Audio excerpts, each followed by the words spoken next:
Alright everyone, so I want to make a quick video showing you just a simple fix I'm doing to the Subaru. Now, when stripping this car and putting my roll cage in, I didn't realize at the time that my brake lines actually, instead of running underneath the car, ran inside the car.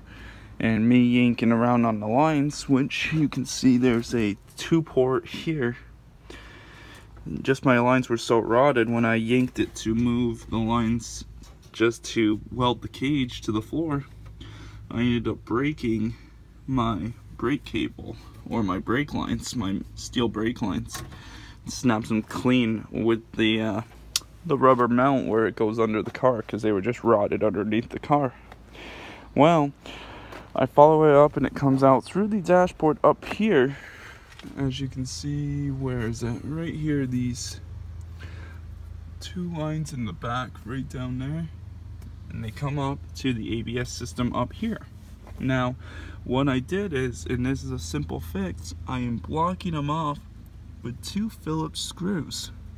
And then I'm going to screw them back into the ABS and hope they don't leak. Now, these are self-drilling Phillips screws. These are the exact ones I'm using, so if you guys are doing the same thing with a Subaru, just give you a rough idea of what we're working with here.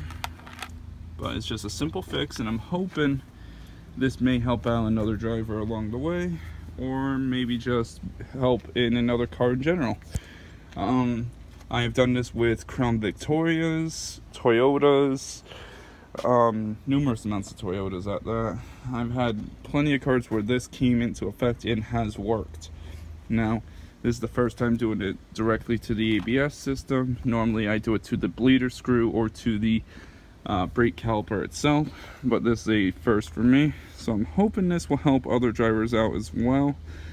If not, it's okay. This is just an idea that I came up with a couple years back with a buddy of mine, Mike Daniels, and he ended up just showing me that these would fit, and most of the time they worked.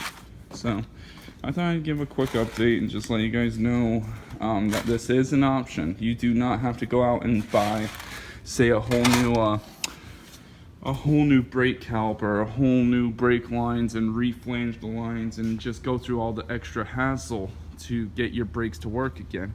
Now, considering that these are the back brakes of the car, most of the time you lose them in a demolition derby on a compact anyway. So I'm just eliminating the middleman and worrying about my front brakes more than I am the backs.